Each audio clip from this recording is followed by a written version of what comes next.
días, es un gusto recibirles con las primeras noticias de TV Ciudad en esta jornada de jueves, último día del mes de octubre, con 20 grados de temperatura a esta hora. Saludo cordial a quienes nos siguen por Uniradio, la radio de la Universidad de la República, 107.7 de FM, por señal abierta 6.1, por YouTube y por tvciudad.ui.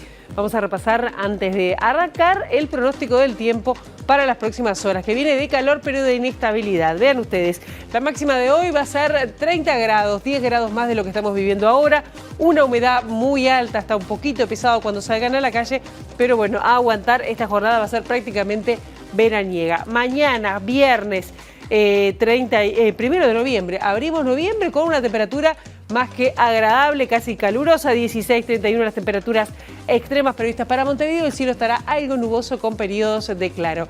¿Qué pasará el sábado? Comienzo del fin de semana viene con lluvias y tormentas.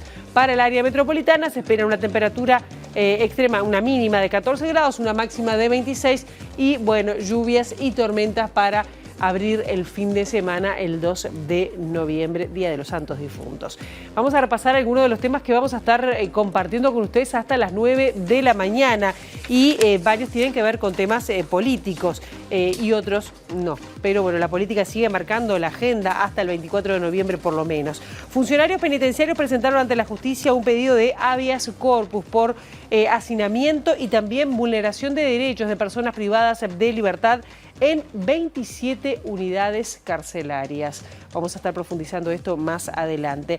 El Ministerio de Salud Pública entregó a las autoridades del CASMU el informe que hicieron los interventores de la mutualista. La directiva del CASMU tiene 10 días para presentar los descargos. Ayer además hubo una reunión en el Ministerio, en el Parlamento, justamente para dar a conocer los avances de este informe. En 10 días se sabrá con más certeza el informe final. Organizaciones de Maldonado piden justicia por Mili, la joven que se suicidó el jueves y que había denunciado una violación en grupo que sufrió cuando era una adolescente de 15 años. Lo denunció varios años después y bueno, terminó de esta manera. Hay movilización además en Maldonado por este tema.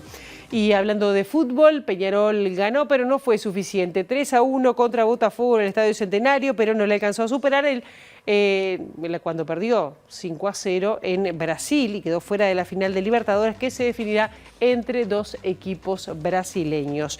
De Argentina destacamos que el presidente de ese país, Javier Milei, despidió a su canciller Diana Mondino después de que votara el rechazo al bloqueo contra Cuba en la Asamblea de Naciones Unidas. Amplios movimientos en Argentina desde que asumió en diciembre Javier Milei. Y sobre las 8:30 de la mañana vamos a estar recibiendo a Ricardo Gil y a Daniel Espinosa, que ellos presentaron un libro, lo hicieron en la Feria del Libro, Vendedores de Cuchillos, sobre el lavado de activos en Uruguay. Pero acá partimos del libro para hablar de cuáles son los desafíos que tiene pendientes o que deberá afrontar quien asuma el nuevo gobierno de nuestro país, que se va a conocer el 24 de noviembre. ¿Por qué este es un delito silenciado? Un tema que pocas personas hablan. Bueno, vamos a estar hablando con Daniel Espinosa y Ricardo Gil. Esto será 8:30 de la mañana. Ahora, momento de abrir la ventana hacia las calles de Montevideo para con datos del Centro de Gestión de Movilidad. Ven por dónde circular, por dónde no. @IMTránsito, @MDTransporte para seguir en redes en tiempo real cualquier cambio en la circulación. Vean qué lindo el sol sobre los accesos de Montevideo. Y les adelantamos que Charrúa entre Eduardo Acevedo y Jackson, el corte será total hasta las 4 de la tarde. Asunción desde Minas hasta Magallanes, también habrá corte total hasta las 5 de la tarde. Y Luis Alberto Zurraco entre Comandante Braga y José Hernández, también hasta las 5 de la tarde. No se va a poder circular, luego de esa hora estará libre a la circulación.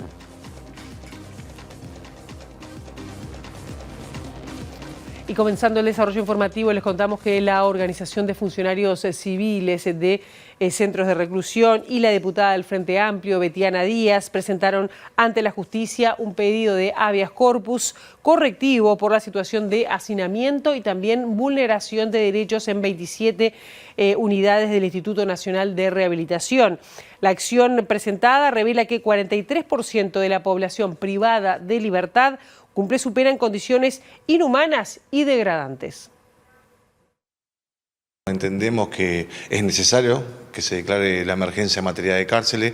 Justamente venimos trabajando ya hace un tiempo este tema y en definitiva tomamos la decisión en el sindicato de presentar este habeas corpus correctivo, que es necesario que los partidos políticos se junten justamente para realizar políticas de Estado que trasciendan los partidos políticos. Es fundamental que el sistema penitenciario tenga recursos, ya sea económicos como también la falta de personal que tenemos. Es necesario el ingreso de personal civil penitenciario.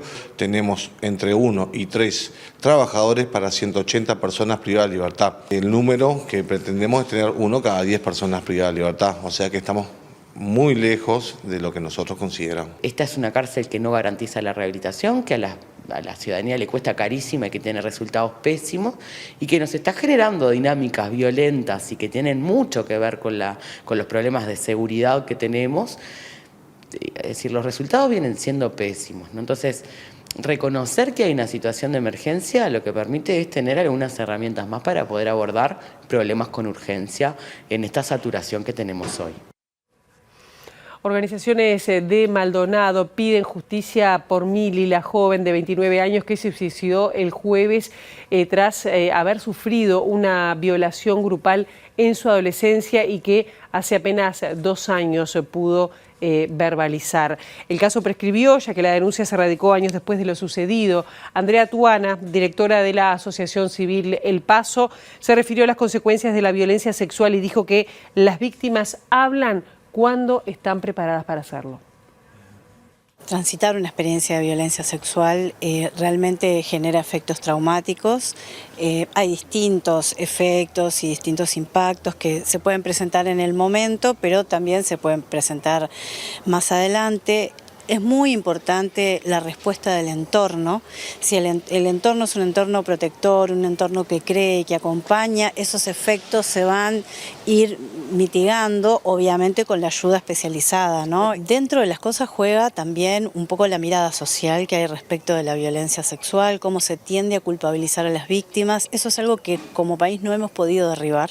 No hemos podido derribar esos prejuicios, esa mirada muy machista respecto de la violencia sexual, y muchas veces las víctimas también se sienten con una enorme fragilidad interna como para poder enfrentar todo esto y enfrentar la reacción social. Y ni que hablar, enfrentar todo lo que es el proceso de acceso a la justicia. Entonces lo que sucede es que las víctimas hablan cuando están preparadas, cuando pueden hacerlo, cuando han encontrado un entorno que las escucha, cuando han encontrado información quizá, ¿no? de decir, esto que me pasó realmente, yo no tengo la culpa, no soy responsable. Y en ese tiempo lo que sucede es que a veces, se terminan los plazos, la prescripción de los delitos, la posibilidad de denunciar. Y eso es tremendamente frustrante. Eso hace que muchas víctimas caigan en depresiones muy grandes por, no poder acceder a la justicia cuando están medianamente preparadas para eso.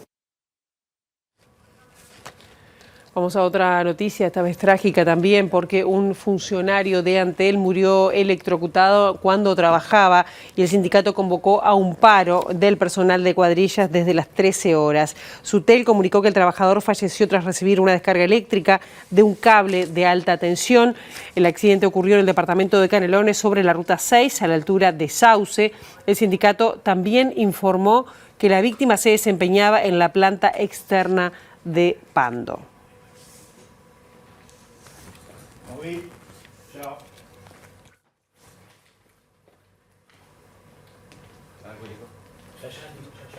Bien, y nosotros también vamos a estar hablando porque en esta jornada a partir de las 9 de la mañana va a haber un paro del Zunca por la muerte de un trabajador en el sector de la construcción. Con este tema ampliando está nuestra compañera Juliana Perdomo. Juliana, muy buenos días, bienvenida.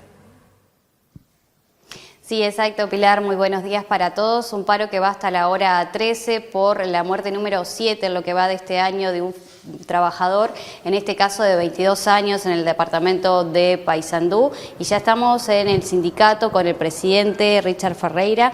Muchas gracias por estos minutos. Bueno, una reflexión de lo que sucedió y qué detalles se conocen del accidente.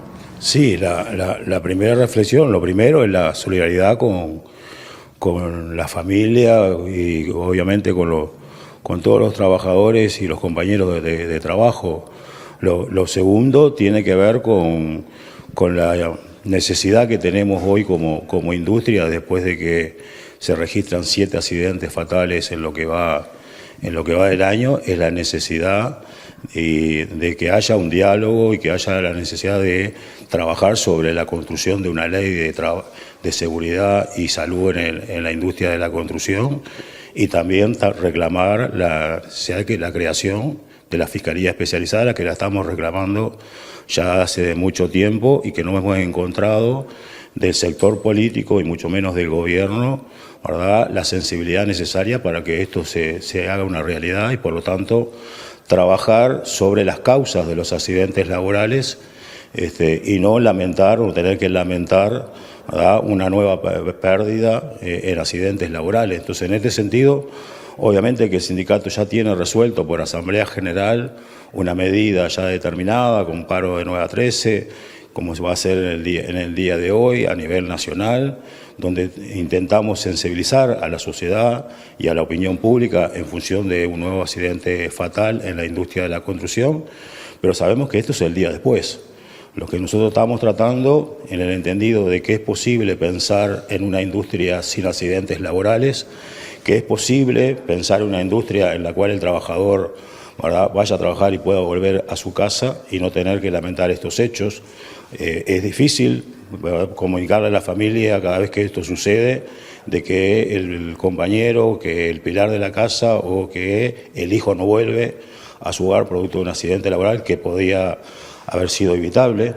Los accidentes no son un producto de la mala suerte o de la casualidad, sino que los accidentes siempre tienen una causal, siempre tienen una razón, y en la mayoría de los casos es falta de previsión o de políticas de prevención en función de la tarea que se desarrolla. En este caso, ¿no?, estaban desarrollando tareas de descarga, se le cae la carga encima al trabajador, a 2 trabajadores, uno de ellos lamentablemente con un resultado fatal, pero que también es cierto que debemos de trabajar rápidamente, y por eso estamos reclamando, ¿verdad?, la necesidad de un diálogo con todas las autoridades, con el sector empresarial, con el gobierno, con la Inspección General, con el sector político, en la cual pueda establecer un marco legal a través de una ley, ¿verdad?, lo que tiene que ver con la seguridad y la salud laboral.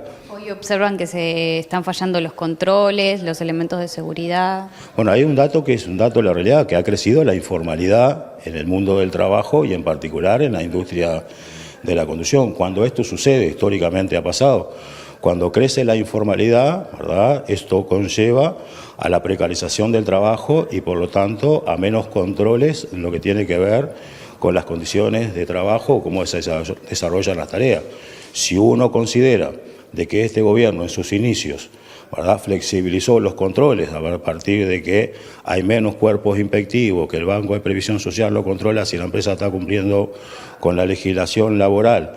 Esto lleva que, en definitiva, ¿verdad?, la creación de puestos de trabajo sean de mala calidad y que muchas veces, ¿no?, esto detona o se identifica a través de un accidente laboral.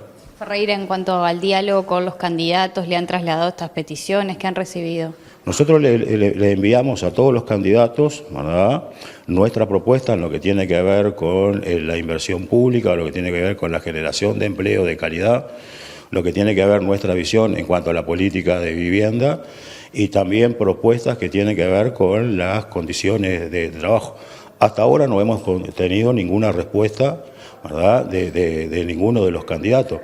Esperemos, ¿verdad?, que hoy en el medio de una campaña electoral, ¿verdad?, y más allá de las agendas de campaña, también podamos discutir y cuál va a ser el compromiso de todos los candidatos de ser gobierno, ¿verdad?, de cuál sería su política de prevención a los accidentes y también una política y legislación lo que tiene que ver con la salud laboral. Muchísimas gracias. No, gracias a ustedes. Bueno, Pilar, así pasaba la palabra del presidente del sindicato a propósito de este accidente fatal que termina con el fallecimiento de un trabajador de 22 años. La reiteramos en el departamento de Paysandú. A partir de las 9 empieza este paro que va a ir hasta la hora 13. Muchísimas gracias, Juliana, por la información. Este paro entonces comienza a partir de las 9, como decías.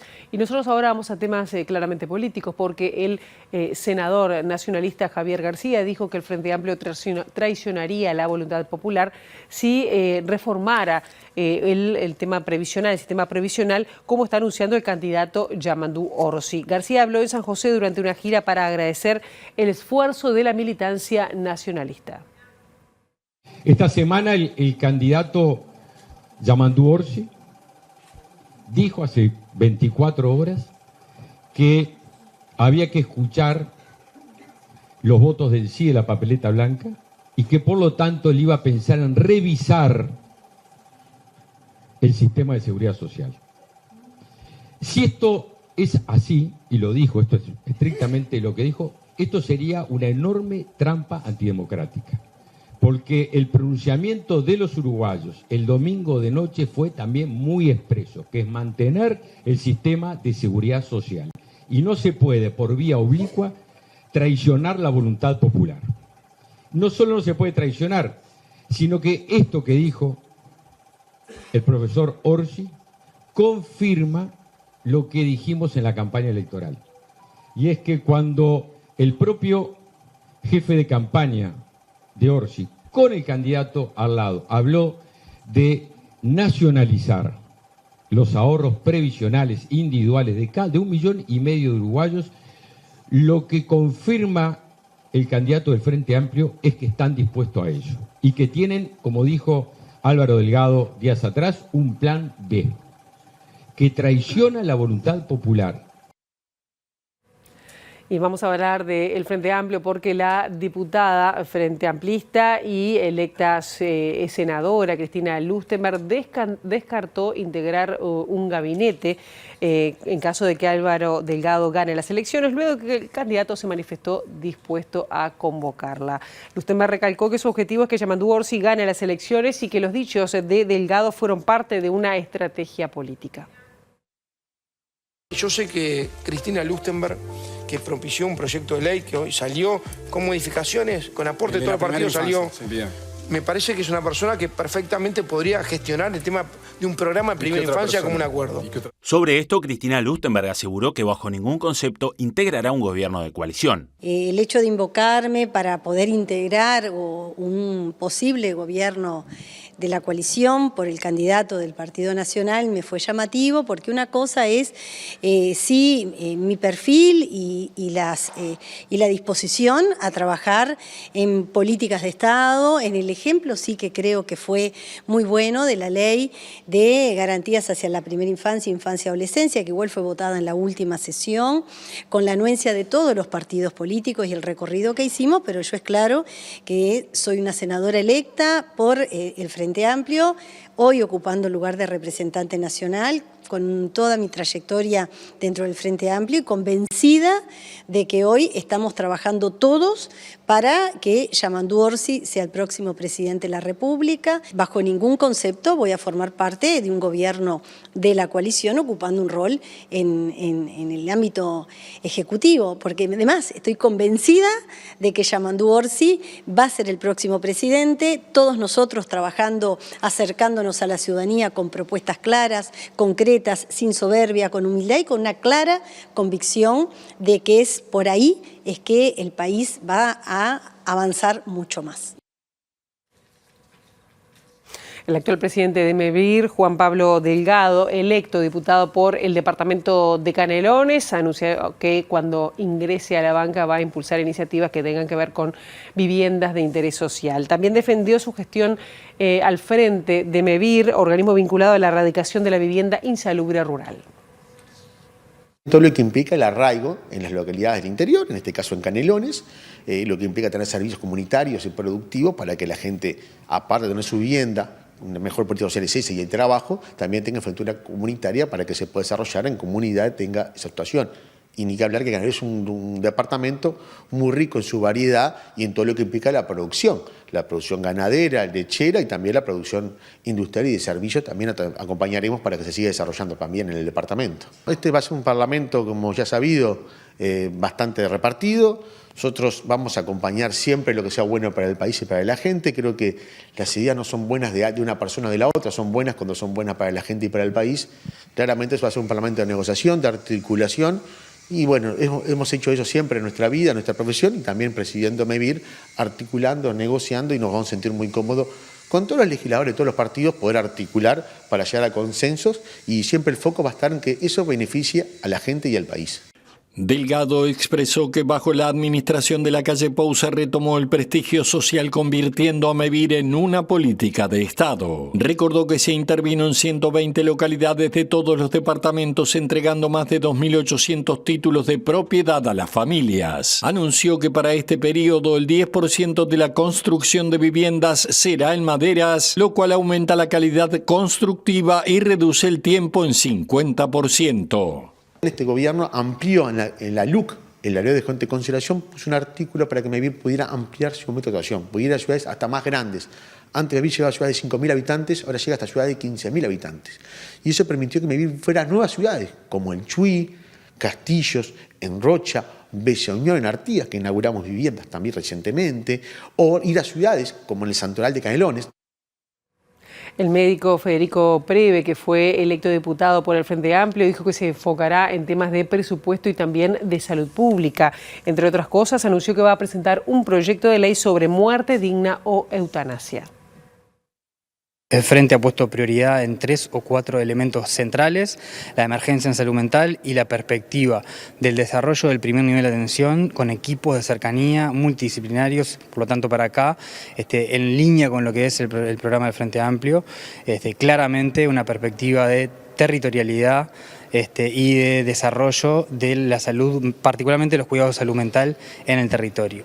Y después 2 o 3 transformaciones para que el Sistema Nacional Integrado de Salud complemente más los servicios, por lo tanto alguna transformación en el propio sistema que beneficie la integración, también con una perspectiva territorial importante. Vengo del ámbito gremial, acumulé algo de experiencia en negociación y teniendo mayorías en el Senado creo que es una gran fortaleza y le obliga al Uruguay a negociar, le va a hacer bien al país. Dicho sea de paso, más del 70% de las leyes salen de forma conjunta y hay algunos elementos centrales en materia de seguridad, en materia de salud mental, en materia de niñez, que necesitamos políticas de Estado. Por lo tanto, nos va a hacer bien la negociación en la Cámara de Representantes. El actual diputado Felipe Carballo obtuvo una banca en el Senado por compromiso frente amplista, tras abrir, escuchen ustedes, 115 hojas de votación bajo el sublema Uruguay para la gente. Según el dirigente frente amplista, esta estrategia electoral ya fue utilizada por la vertiente artiguista en las elecciones de 2019 y que permite darle espacio a las minorías. Tomamos la definición de presentar 115 listas. Esas 115 listas se dividen no en todo el país, no en todos los departamentos, sino que en algunos de ellos. Particularmente estamos hablando de 8 o 9 listas por departamento, que nos permitió de alguna manera proyectar y lograr un reconocimiento también, ¿por qué no?, a muchos compañeros y compañeras que vienen trabajando en el ámbito político desde hace muchísimo tiempo. Esto se da también en el marco porque, bueno, dentro de nuestra propia fuerza política se habían tomado algunas definiciones en donde los grandes se juntaban con los grandes. Y donde los grandes se juntan con los grandes, obviamente que los chicos desaparecen. Bueno, nosotros somos un sector chico, teníamos que pensar en alguna alternativa que nos permitiera de alguna manera, desde el punto de vista político, seguir teniendo una voz en el Parlamento para las minorías, porque creemos mucho en el tema de la diversidad desde el ámbito político y fundamentalmente en lo que tiene que ver en este ámbito de la Casa del Pueblo, que es el Parlamento. La gente respaldó a nuestros candidatos, respaldó toda la lista nuestra al Senado, que era exactamente la misma en todas las listas, y que proyectaba, digamos, compañeros y compañeras de nuestro sector político en todos los departamentos y que pertenecen al cerno de Compromiso 711. En la acumulación de todos los votos estamos hablando algo así de casi 52.000 en todo el país, que eso es lo que nos permite, obviamente, al pertenecer a uno de los ulemas que acumuló muchos votos, poder justamente obtener lo que tiene que ver el cociente mayor que nos permite, digamos, ingresar al Senado. La Suprema Corte de Justicia presentó y rechazó la recusación planteada por OCE contra el proyecto Neptuno. El Tribunal de Apelaciones podrá expedirse sobre esta medida cautelar. OCE había presentado la recusación contra el Tribunal de Apelaciones en lo civil de cuarto turno en el marco de la medida cautelar que suspendió la firma del contrato del proyecto Neptuno. El ente entendió que el tribunal ya se había expedido respecto del asunto y que no es procedente que falle sobre aquello que ya se pronunció anteriormente. El juez Alejandro Recarey, que determinó la medida cautelar, siguió a cargo del caso luego de que el Tribunal de Apelaciones rechazara una recusación en contra del magistrado por parte del Ministerio de Salud que pretendía que Recarey fuera apartado del caso por considerarlo imparcial. La justicia entendió que la solicitud no tenía fundamentos. Luego, el Tribunal de Apelaciones rechazó la recusación formulada por OCE a su respecto y el expediente fue enviado a la Suprema Corte de Justicia, que ratificó el fallo. La resolución alude a la falta de claridad y ponderación en la recusación promovida y condena al ente a pagar los gastos de la instancia. Aunque sigue vigente la medida cautelar que dejó en suspenso la firma del contrato, continúa el trámite de autorización ambiental en la cartera de Ambiente. En paralelo a este proceso judicial, tiene lugar otro para que se rechace el proyecto Neptuno iniciado por las mismas organizaciones. Nos vamos a hablar del CASMU porque corre el plazo de 10 días para que las autoridades de la mutualista presenten sus descargos ante el informe que presentaron los interventores, que recuerdan que la intervención está vigente sin desplazamiento de autoridades. La ministra de Salud Pública, Karina Rando, presentó este informe en la comisión parlamentaria. Se mantiene la intervención, no hemos tomado decisiones, que es lo que a la gente más le preocupa, respecto a cambios intempestivos de las autoridades o a tomar ahora. No vamos a realizar ningún cambio respecto a lo que venimos haciendo. Primero vamos a escuchar. También tenemos información acerca de que se está formando o organizando una asamblea con los médicos capitalizadores. También vamos a escuchar qué es lo que surge de esa asamblea y, por supuesto, escuchar qué es lo que tiene para decir las autoridades de CASMU. Por ahora, la situación sigue igual, los interventores van a seguir trabajando. Es de interés que la población sepa que están trabajando muy correctamente, que inclusive con acciones que los interventores han realizado, sugerencias que le han hecho a la directiva, se ha podido ahorrar dinero.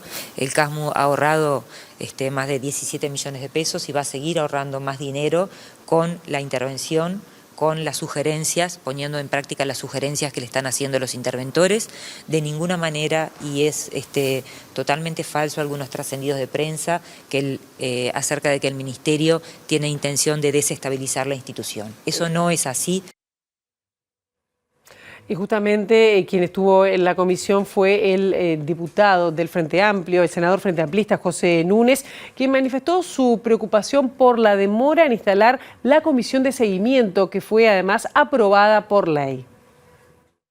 La ministra hizo algunos comentarios, algunos adelantos sumamente parciales de que, los interventores estaban actuando en el marco de todas sus competencias, con dedicación, con rigor, que en base a algunas comentarios o disposiciones o actuaciones de los interventores se habían logrado algunos ahorros, resolviendo o mejorando prácticas administrativas, que se estaba también buscando controlar la prestación de salud y la calidad de los servicios. Pero bueno, fue una intervención parcial. Nosotros, o sea, los legisladores del Frente Amplio, manifestamos también por lo menos dos preocupaciones. Una, la demora con la que finalmente se otorgaron las garantías para que la institución pudiera acceder al préstamo, ¿verdad? Porque en definitiva aquí se trajo un proyecto de ley para considerarlo de manera urgente, rápidamente, porque se necesitaba la aprobación parlamentaria para permitirle a la institución acceder a un crédito, y luego que el Parlamento respondió y que todos buscamos llegar a un acuerdo y resolvimos el proyecto, se demoraron un par de meses en que la institución pudiera acceder a ese financiamiento y eso evidentemente contribuye a erosionar la situación de la institución. Y hasta aquí llegamos con este primer bloque, hacemos una pausa y venimos con la entrevista sobre el lavado de activos, cuáles son las expectativas que además tenemos como Uruguay, pero también qué podemos mejorar a futuro. Ya venimos.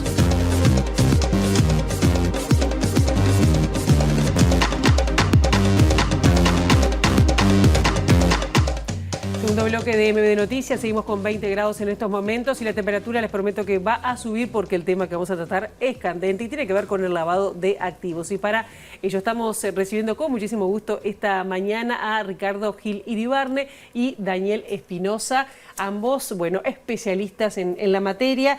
Ricardo, bueno, que estuviste en la JUTEP, allí presidiendo, secretario además antilavado, y Daniel Espinosa también, durante muchos años también consultor de prevención de lavado de activos, financiamiento del terrorismo y también ex secretario nacional antilavado, por decir algunos de los cargos que han tenido. Saben del tema, han ocupado más estos cargos. Y ustedes terminaron hace ya un tiempo, se presentó en la Feria del Libro, este estudio, este trabajo sobre lavado de activos en Uruguay, vendedores de cuchillos.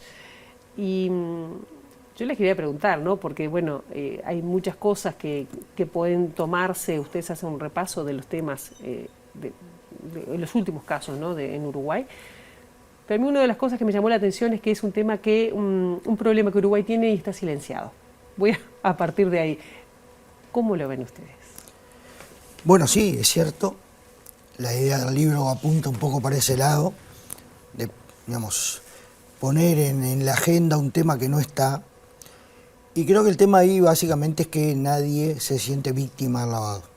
Todo el mundo sí existe, anda por ahí, pero en realidad te sentís víctima de la inseguridad, del tema de las drogas, de los robos, pero el lavado como que es un tema más lejano. Entonces, uno de nuestros objetivos es mostrar de qué manera el lavado, que parece tan lejano, está muy próximo a lo que te pasa todos los días en tu barrio, en tu zona, en la noche, porque el lavado es la plata del crimen organizado que se mueve y atrás de todo lo que nos está pasando está el crimen organizado. O sea, organizaciones que delinquen por plata tienen que lavarla y por lo tanto generan una actividad ilegal que se contacta con la legal, porque consiste en meter en el circuito legal los fondos ilegales, y mueve muchos intereses, mueve intereses muy poderosos y no siempre los vemos. Entonces, no es un tema que, por ejemplo, esté hoy en la campaña, en las ferias, no, a la gente le preocupa otra cosa y es lógico, pero queremos transmitir esa idea de que atrás de la inseguridad, atrás de lo que sí nos duele, está esto otro, y atrás de esto otro hay gente muy poderosa que no la vemos. En el libro también hablan de, bueno, dicen que no tiene lavado víctimas directas, pero sí tiene víctimas directas. Bueno, el tema es, la preocupación nuestra es esa, que no, al no ver la conexión con el crimen organizado, nadie se siente víctima directamente del tema del lavado. Se ve lo que pasa en los barrios, los asesinatos, pero la otra parte, lo que alimenta, lo que mantiene esa máquina funcionando, es el lavado de activos. Incluso a veces la gente, y a ver, corregime Daniel, dice, bueno, mejor por lo menos construye un edificio, Bueno, lo ven hasta como positivo. Esa es la otra, digamos, no solo que se desconoce esa vinculación con el crimen, sino que hay un cierto sector de opinión que lo defiende de alguna manera, porque la construcción te trae dinero, vienen fondos, no se ve justamente la parte mala del lavado. Y esa es la gran preocupación, y quizás conversando con él, con Gabriel Tenenbaum, nuestro otro coautor que está ausente, la preocupación era esa, tratar de hacer algo de divulgación, de sensibilización, mostrar, mire, Uruguay se está lavando.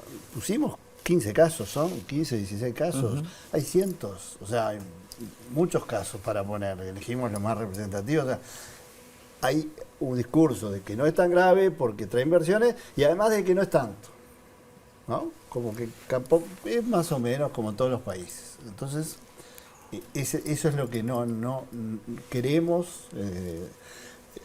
Queremos ir contra ese pensamiento, digamos. Claro, ¿no? ¿y en qué situación estamos acá en Uruguay? Porque, bueno, el libro plantea claramente que se ha retrocedido en Uruguay. Revisaba además el informe de la CENACLAF, el último, que en realidad personas condenadas por delitos de lavado, 4, y personas imputadas, otras 4, en 2023. ¿Cuáles son, en qué situación estamos? Mira, yo creo que Uruguay, tratamos de mostrarlo en el libro, hizo un proceso que arranca muy mal porque a partir de la dictadura el país asume su rol de plaza financiera, se define, se quiere proponer como plaza financiera regional, baja todos los controles, secreto bancario, secreto tributario, libre entrada y salida de metales preciosos, todo para que uno lave tranquilo. Esa era la idea de que traían capitales sobre la base que ahí mencionan a Aparicio Méndez, que liberalizó el ingreso de oro, y Uruguay era exportador de oro cuando no había acá. Entonces, de esa situación que llevó a que Uruguay tuviera una pésima imagen internacional, y efectivamente se lavara mucho en Uruguay, a partir del último tramo al gobierno de Jorge Valle hay un proceso de mejoría, de intento de mejorar, a partir también de muchas presiones internacionales. El mundo cambió, el secreto bancario ya no era funcional al sistema mundial, y Uruguay empezó a reflotar. Pasamos de no tener ningún caso en el 2005 a tener 30 y pico casos en el 2009, 50 condenas en el 2019, y lo que vemos ahora es que hay un retroceso. Hay que decir, bueno, no es la misma situación de los 90, no. ¿Estamos mejor que los 90? Sí. Pero ha habido un retroceso fuerte y también queremos alertar por eso. Lo que tú decías es clarísimo. En 2023 hubo 4.000 condenas de delitos que generan lavado y hubo 4 condenas por lavado. O sea, 1 de cada 1.000 lo agarramos. Es poquísimo. Entonces, con esa visión de poco riesgo, bueno, en realidad no estamos tan mal, en todo el mundo se lava,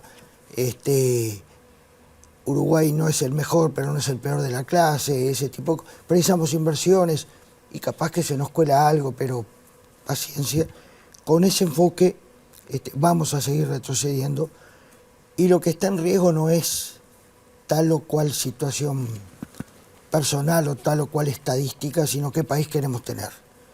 Y si el crimen organizado se instala y el lavado es el crimen organizado, vamos a tener un país donde van a mandar los que no deben mandar. Como ejemplo, complementando lo que dice Ricardo, el gobierno hace 2 años, 1 año y medio, planteó un programa multidisciplinario de 15 medidas contra el crimen organizado. Entre esas 15 medidas no había ninguna que apuntara al lavado de activos. Y para nosotros es además de todas esas medidas sociales, represivas o en las cárceles que había que tomar, faltaba la pata del lavado de activos, sacarle el dinero y los bienes a los criminales. O sea, este gobierno no le ha dado la prioridad que nosotros entendemos que le tiene que dar. Otro ejemplo, en 2023 se hizo una evaluación nacional de riesgos, bien hecha. Se determinó justamente, estas cifras que maneja Ricardo son de la evaluación nacional de riesgos que hizo el gobierno con un consultor internacional.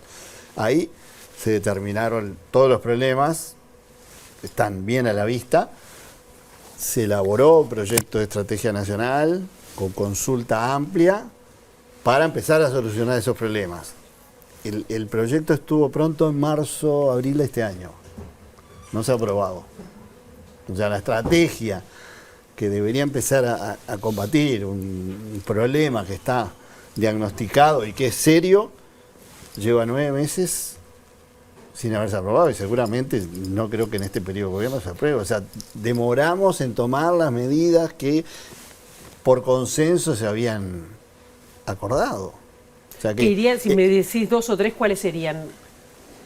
Y bueno, por ejemplo, determinados fortalecimientos de organismos clave. Institucionales. Pero también legislativas son menos problemáticas. O sea, creo que el problema grande que tiene Uruguay es la falta de voluntad política y la falta de coordinación entre las instituciones clave del sistema. Claro. Y acá les quiero hacer una pregunta, porque en algún momento del libro también hablaban de delitos de poderosos y delitos de débiles, ¿no? Es decir, los delitos de los débiles, es decir, de la piola más fina, digamos, sí, claro. Son los que, bueno, se encuentran, se agarran, se procesan y tal, y los delitos de los poderosos no tanto. ¿Cómo es esa vinculación, que es la pregunta que también se hace, quizás nos hacemos como sociedad, esa vinculación entre el crimen organizado y el sistema político, el crimen organizado y los poderosos? ¿Por dónde tendría que ir y en qué situación estamos en ese sentido? Que lo único que pienso que en campaña se habló de este tema tiene que ver con el uso de dinero en efectivo, si dejarlo hoy en $150.000 aproximadamente o bajarlo a 20.000. El sistema político, ¿qué pasa ahí? Bueno, ahí el tema es que muchas veces se apunta en materia de delitos justamente a los sectores más débiles. Acá hubo un ministro del Interior, que fue el ministro Heber, que dijo: tenemos que especializarnos y especializar a los policías en el lavado en pequeña escala. ¿Qué es eso?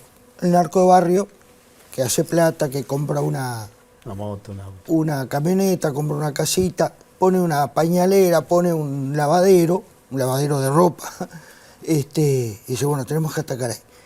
Eso es lavado, sí, pero esa es la punta de abajo de una cadena que es muy poderosa y muy amplia.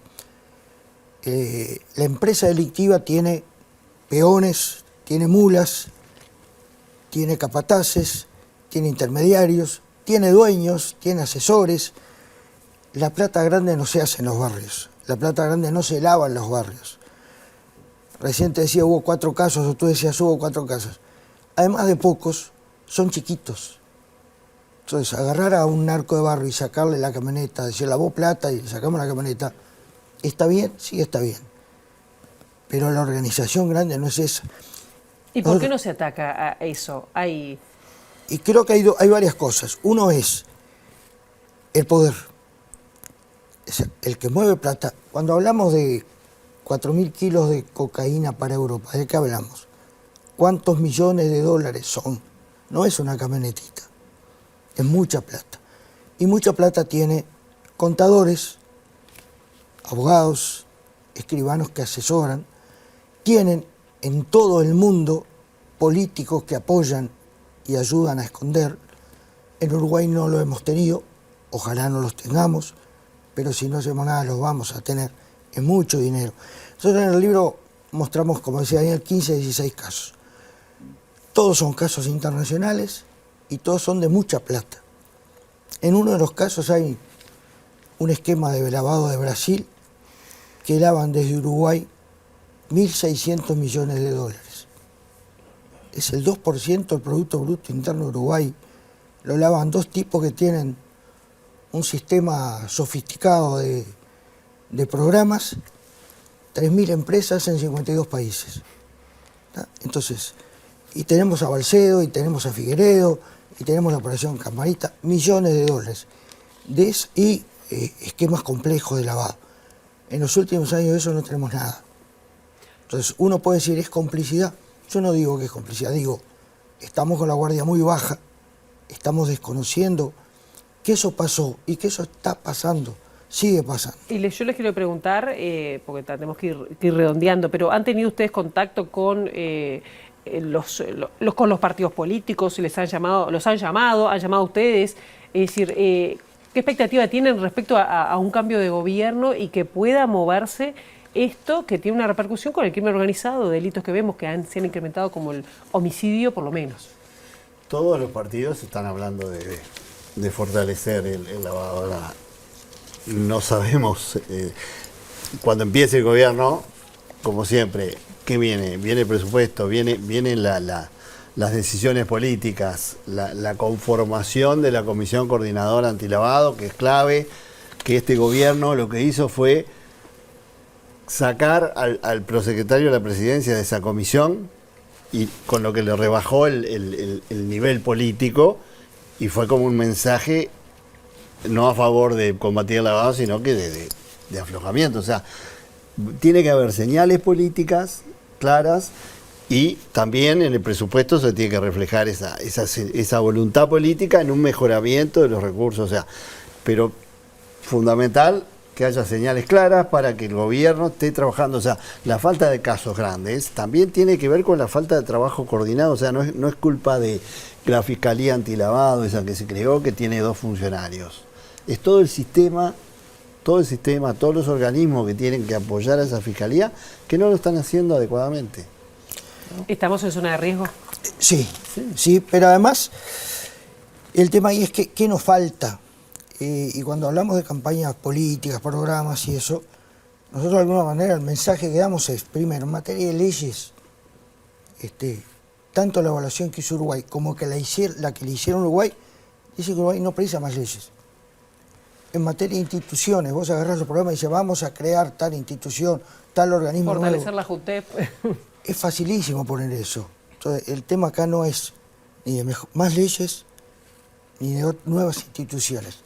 El tema es con lo que hay. ¿Podemos hacer algo? Sí, muchísimo. La legislación uruguaya es muy buena. ¿Lo estamos haciendo? No. O sea, ¿qué falta? Ganas, falta voluntad. Y nos parece que ahí, después del tiroteo electoral y eso, lo bueno sería que los partidos asumieran que esto no es un problema de tal o cual, sino que es un problema del país. Y que para eso se precisa hacer cosas urgentemente. ¿Estamos en zona de riesgo? Sí, porque el crimen organizado en todo el mundo crece. Y cuando crece se mete en las estructuras políticas e institucionales y nos parece que eso no lo podemos permitir. El caso Marcet fue una señal, ¿no? Es una señal, Bueno, es una señal. anda ahí. Tenemos muchas señales y tampoco queremos hacer de esto un tema, la culpa es de fulano. No, acá el tema es un problema del país. Hay gente buena y sana en todos lados que ve esto. Cuando decimos la evaluación que hizo Uruguay de riesgo es buena, bueno, la hizo la CENACLAF con un consultor internacional que es uruguayo, que en su momento integró el gobierno de Jorge Valle. Es un buen trabajo. Bueno, no importa quién lo hizo, vamos arriba, pero hagamos las cosas que no estamos haciendo. ¿Alguna modificación? Sí. Yo estoy de acuerdo con Ricardo que leyes no precisamos, no hay una ley que venga a solucionar el tema, falta trabajo conjunto y meterle para adelante. ¿Alguna modificación de los efectos de la luz, que el umbral ese de uso efectivo y la debida diligencia simplificada, que eso también, que es lo que los escribanos o abogados y contadores no preguntan por el origen del dinero, si la plata viene por un banco? Eso también tiene que ver con la falta de detección de operaciones sospechosas. O sea, hay pequeños ajustes mínimos, o sea, pero lo fundamental es la decisión política de trabajar en el tema definitivamente y coordinadamente.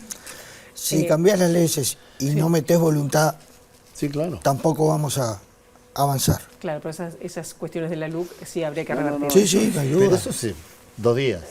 Daniel Espinosa, Ricardo Gil, ha sido un placer tenerlos esta mañana. Gracias. Gusto. Gracias a vos. Y nosotros ahora vamos con otros temas, porque entre el jueves 14 y el domingo 17 en el Teatro Solís va a organizar un festival que se llama Un poco de belleza. El nombre del festival homenajea al actor Lebón, recientemente declarado ciudadano ilustre de Montevideo, quien al entrar en una clase y ver un alumno comiendo o tomando algo, le decía, por favor, un poco de belleza. Vamos a hacer el cierre de la gestión de mi trabajo frente a la comedia de estos 3 años, un festival al aire libre en la explanada del Solís, que es nuestra casa, donde vamos a salir con Fuente Ovejuna, el Teatrino, muchos artistas invitados, para compartir con la ciudadanía y todos los que se acerquen justamente esa premisa, un poco de belleza. Es una excusa para invitar a muchos artistas que han estado compartiendo este tiempo con nosotros. Entonces, por ejemplo, hemos estado trabajando con Martín Vergés, del que allí tenemos un cuadro, por ejemplo, y Martín hizo durante todo un año en su taller, donde enseña a tomar retratos rápidos a personas, estuvieron yendo los actores y actrices de la comedia como modelos. Y entonces ahora le dijimos si se animaba a venir uno de esos días y estar en las galerías del Solís con su taller haciendo retratos a mano alzada. Y es nada más y nada menos que Martín Vergés, premio nacional varias veces. También en Máquinas de Escribir, estudiantes de la Tecnicatura de Dramaturgia escribirán escenas referidas a la belleza, hablando con gente que concurra. En otra participación, Luciano Superbiel y Mateo Tonelo harán un contrapunto musical sobre la belleza. Además, la directora del Teatro Solís, Malena Muyala, cantará. Darío Zach-Rajber hará algunas escenas sobre la belleza en la filosofía y Andrea Aroba una breve pieza de danza, entre otras actividades.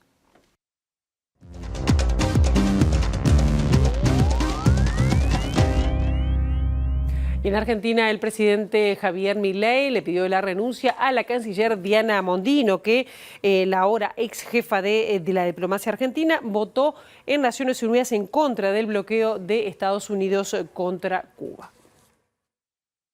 Este miércoles, la Asamblea General de las Naciones Unidas aprobó por abrumadora mayoría una resolución que pide el fin del bloqueo de Estados Unidos a Cuba, y si bien es la 32ª vez que se vota en ese ámbito, la novedad es que, contrariamente a las políticas disruptivas que venía teniendo Milei ante la ONU y sus críticas al socialismo así como al régimen cubano, su gobierno votó en contra del embargo. Argentina se unió así a otros 186 países que votaron a favor de levantar el bloqueo en lugar de sumarse a Estados Unidos e Israel, principales socios del gobierno de Milei, que fueron los únicos que dieron su voto en contra, y la noticia de la destitución fue confirmada por el vocero de la presidencia, Manuel Adorni, a través de su cuenta en X, después de que se conociera sobre la salida de Mondino de la Cancillería. La funcionaria venía siendo muy criticada puertas adentro del gobierno y mantenía fuertes diferencias con el entorno más cercano a Javier Milei, integrado por su hermana, la secretaria general de Presidencia, Karina Milei, y por el asesor presidencial, Santiago Caputo, al tiempo que el lugar de Mondino será asumido por el actual embajador en Estados Unidos, Gerardo Bertain. Hasta aquí llegamos con esta primera edición. Ahora quedan en compañía de Ciudad Viva. La actualización informativa será a las 13, a las 18:55 y mañana volvemos a las 8 en punto con las primeras noticias de TV Ciudad. Pasen ustedes muy bien. Buena jornada.